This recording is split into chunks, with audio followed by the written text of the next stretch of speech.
오늘 가격에 대한 이야기를 할 건데요. 사실은 가격이 생각보다는 현장에서는 중요하다는 인식을 못하고 있는 것 같아요. 워낙 저건 내가 결정할 수 있는 게 아니다 라는 인식이 되게 확산되어 있죠. 왜냐하면 경쟁자들이 얼마를 받느냐에 내가 영향을 많이 받죠. 그래서 남들이 하는 가격을 보통은 그냥 따라가는 게 일반적인 사업자들이 취하는 가격과 관련된 의사결정. 그러니까 내가 뭘 어떻게 주도적으로 해봐야 되겠다 이런 생각을 하지 못하는 상황에 있는 게 이 가격이라고 생각이 듭니다. 그런데 제가 마케팅을 연구하다 보니까 여러분 다 알다시피 마케팅에 전술적 도구가 7가지가 있다라고 얘기하잖아요. 그 중에 이제 가격이 포함되어 있어요. 마케팅 7P라고 얘기하는데 처음에 프로덕트, 메뉴가 있고 두 번째가 이제 보통 프라이스, 가격이 위치하고 있습니다. 이만큼 그 순서로 볼 때도 메뉴에 못지않게 중요한 가격. 하지만 가격을 공부하는 사람 없잖아요. 그렇죠? 그 다음에 가격을 강의하는 사람도 없잖아요. 제가 미국 책이나 일본 책, 번역서들, 다양한 소상공인 관련된 연구를 하다 보니까 알게 된 거였어요. 미국에는 가격만 컨설팅하는 기업이 존재할 만큼 그 가격의 중요성이 인식되고 있는 거죠. 그런데 우리는 잘 모르고 또 아무도 연구하지 않고 그러다 보니까 그냥 가격은 남들 받는 거 따라하고 아니면 이제 가격이 아주 나쁘게 쓰이는 사례가 많습니다. 가격이 아주 나쁘게 쓰이는 사례가 뭐냐면 남들보다 싸게 파는 거예요. 남들보다 싸게 파는데 내가 싸게 팔아도 남을 만큼 싸게 팔면은 너무 좋죠. 그러니까 남들은 예를 들면 삼겹살 1인분에 10,000원을 받는데 나는 7,000원을 받겠다. 또는 남들은 200g 주고 10,000원을 받는데 나는 무한리필을 해주겠다. 그럼에도 불구하고 나는 남는다. 이러면 가장 해피하겠죠. 또는 당장은 안 남아도 결국은 내가 그렇게 함으로 인해서 경쟁자들을 다 이길 수 있고 경쟁자들이 다 망하면 그땐 내가 가격 결정 주도권이 생기니까 그때서는 내가 조금 이익을 남기는 구조를 갈 수 있겠다. 이런 것도 하나의 좋은 전략이 될 수가 있어요. 그런데 문제는 뭡니까? 첫째, 내가 안 남아서 내가 먼저 망한다든가. 둘째, 경쟁자를 죽이는 것 같지만 결국은 내가 또 다른 더 무서운 싼 가격으로 들어오는 경쟁자를 양산하고 결국은 궁극적으로 남도 죽이고 나도 죽이는. 그래서 이게 특히 우리나라 프랜차이즈 기업들이 이 방법을 많이 쓰는 문제가 저는 있다고 생각해요. 그래서 오늘 공부를 통해서 우리가 가격을 좀 더 긍정적인 방향으로 활용을 하고 또 그 경쟁자들이 나쁜 가격 전략을 씀에도 불구하고 나는 거기에 휩쓸리지 않고 살아남아야 될 거 아니에요. 그렇죠? 그래서 우리 그런 이야기들을 제가 일방적으로 얘기하는 것보다는 여러분도 한번 그동안 여러분이 다 사업을 해오셨잖아요.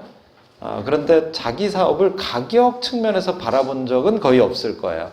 그래서 오늘은 그걸 한번 수업 3시간 동안 진행하는 동안 가만히 생각을 해보시고 두 번째, 거기서 끝나면 안 되고 이따 마지막에 제가 이제 과제를 드리는데 여러분 상권에 가서 나하고 경쟁하는 업체들이 가격을 어떻게 하고 있나 또는 나하고 직접적인 경쟁 관계는 아닌 것 같지만 결국은 제가 가격 전략을 이용해서 다른 시장을 뺏어 먹는다거나 또는 다른 시장을 침범한다든가 그럼으로 인해서 자기가 부가적인 수익을 올리는 업체들은 도대체 누가 있는가? 그러면 나는 그들과 경쟁하기 위해서 어떤 가격 전략을 가져가야 하는가? 라는 고민을 해보는 그런 시간이 됐으면 좋겠습니다. 자, 오늘 제가 저쪽에다 책을, 외식 메뉴 관리론이라는 책을 제가 쓴 책인데, 저 안에 보면 가격에 대한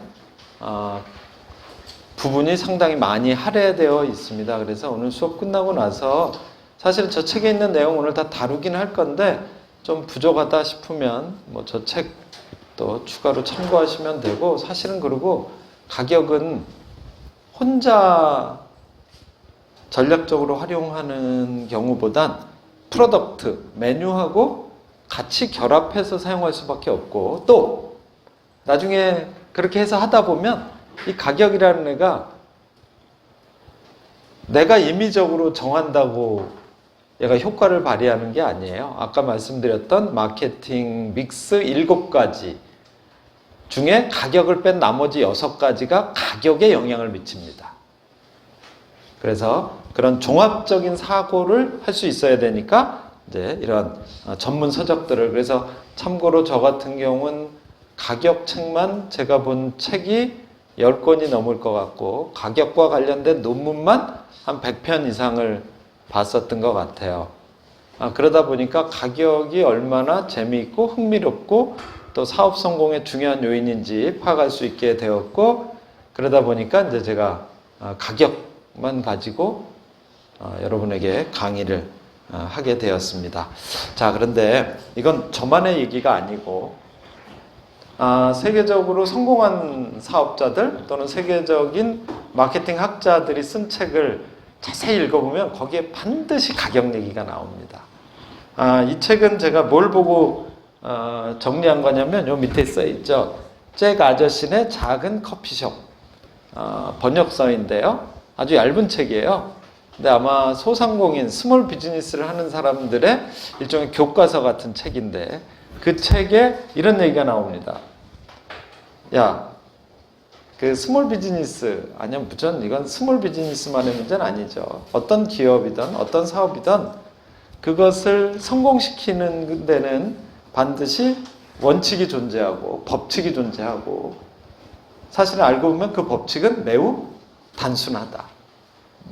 그런데 그러면 여러분 이런 의문이 들겠죠.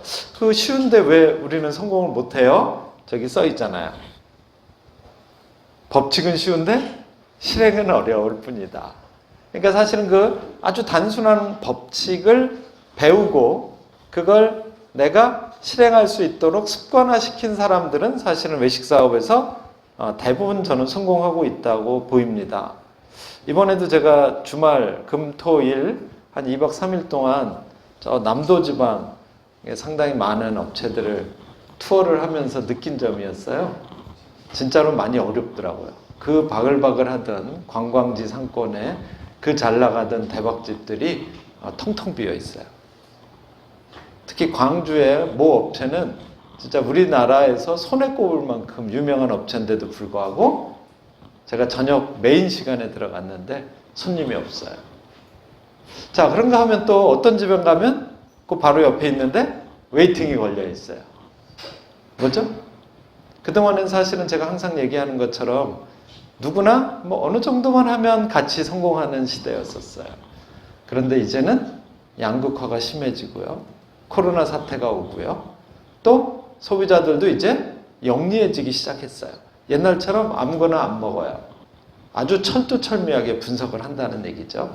그럼 그 속에서 내가 살아남는 건 사실은 법칙은 단순하다. 그런데 그걸 무시하고 그냥 옛날 방식대로 사업을 계속하고 있는 사람들. 하지만 이미 그 시대를 초월해서 대박집은 오래된 노포가 아니었어요. 신규 점포들이었어요.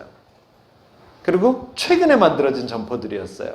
근데 그 최근에 점포를 만든 사람이 누군가 조사를 해봤더니 현지인이 아닌 거예요. 외지인인 거예요.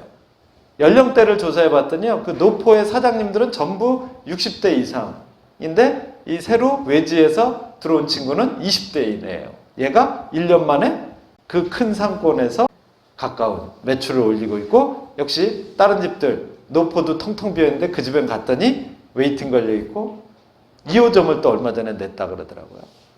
그러니까 그 상권에서 점점점 기존에 어마어마하게 오래된 점포들이 만들어놨던 그 관광지 상권을 이 후발주자들이 능력 있는 이 법칙을 배우고 그것을 체득하고 그걸 실천할 수 있는 능력을 가진 젊은 아이들이 투자 비용도 제가 보니까요 거의 안 들인 것 같아요. 왜? 찾아가 봤더니 정말 사람 하나도 안 올 것 같은 가정집을 사가지고 거기다가 인테리어도 거의 안 했어요. 그냥 기존에 있던 것을 그대로 살려서. 왜? 보니까 이 친구들은 법칙을 아는 거예요. 근데 그 법칙이 뭐냐? 여기 써 있잖아요. 좋은 제품과 서비스. 근데 이제 이게 뭔지 또 모르는 거지, 사람들은. 이걸 찾아낸 거예요, 그 친구가. 두 번째, 열정. 세 번째, 가치관. 가지고 뭘? 고객과의 커뮤니케이션.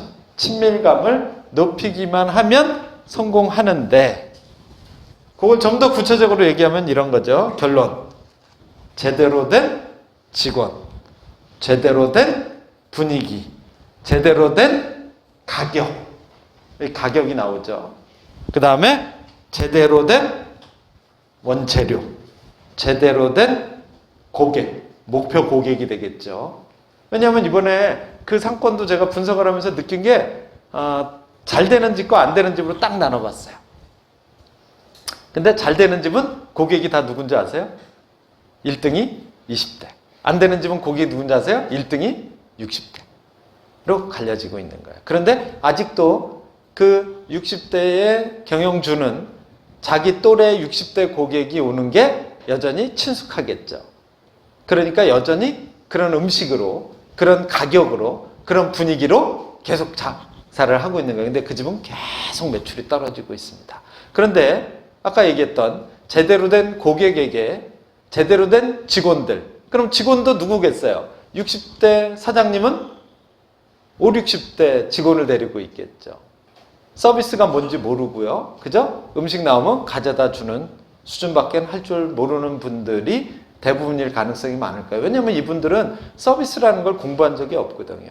하지만 이 제대로 된 사장이 제대로 된 고객을 타겟팅해서 제대로 된 직원을 가지고 그 고객들이 선호하는 제대로 된 메뉴를 만들어서 그들이 기꺼이 지불할 용의가 있는 제대로 된 가격으로 판매하고 있으니까 당연히 매출이 계속 늘어나고 두 업체는 어느 순간 크로스. 하나는 하강, 하나는 상승의 접점이 생기고 그 이후부터는 급격하게 격차가 벌어지면서 하나는 망해가고 하나는 승승장구하면서 점포를 늘려가고 있다는 겁니다. 자, 물론 이 사람만 그런 얘기를 한 건 아니죠. 일본에 가면 경영의 신이라고 하는 가즈오, 이나모리 가즈오라고 하는 사람이 있어요. 제가 아마 이 사람 책을 엄청나게 여러분들에게 추천을 했을 텐데 이 사람이 쓴 책 중에 회계 경영이라는 책이 있습니다. 회계 경영. 그러니까 회계학이 뭔지 여러분 잘 모를 테니까 그냥 쉽게 얘기하면 여러분 매출, 세무사님들이 많이 해주는 업무가 이제 회계와 관련된 업무예요. 여러분 되게 어렵게 생각하는데 그래서 보통은 다 이걸 회계사한테 맡기잖아요. 이건 난 잘 모르겠다. 아니면 알아봤자 매출액 얼마고 이번 달 비용 어느 정도 썼고 뭐 이런 수준으로 회계가 끝났다고 생각합니다. 그리고 나머지 부가가치세 내려면 내고 세무사가 결산해서 세금 내라면 내고. 근데 이게 회계가 아니라는 거죠. 왜냐? 회계를 모르고 어떻게 경영을 한다는 말입니까? 그러니까 경영자는 작은 기업이든 큰 기업이든 무조건 회계를 알아야 돼요. 그걸 모르면 사업하지 말라는 얘기입니다. 그걸 알아야 되는 이유가 뭐냐? 자신의 경영 철학을 바탕으로 매출을 극대화시키고 비용을 최소화시키는 방법에 나의 모든 힘을 다해 노력할 수 있어야 우리는 이걸 경영자라고 합니다. 그리고 그 회계에 가장 큰 영향을 미치는 게 또 가격이라는 거죠. 그러니까 결국은 뭡니까? 가격, 이 회계 안에 포함되어 있다는 얘기예요. 이건 제가 한 얘기가 아니잖아요. 이런 세계적인 경영의 신이라고 불릴 만큼 어마어마한 대기업을, 대그룹을 평생 동안 일구고 성공시켰던 사람이 직접 한 얘기예요.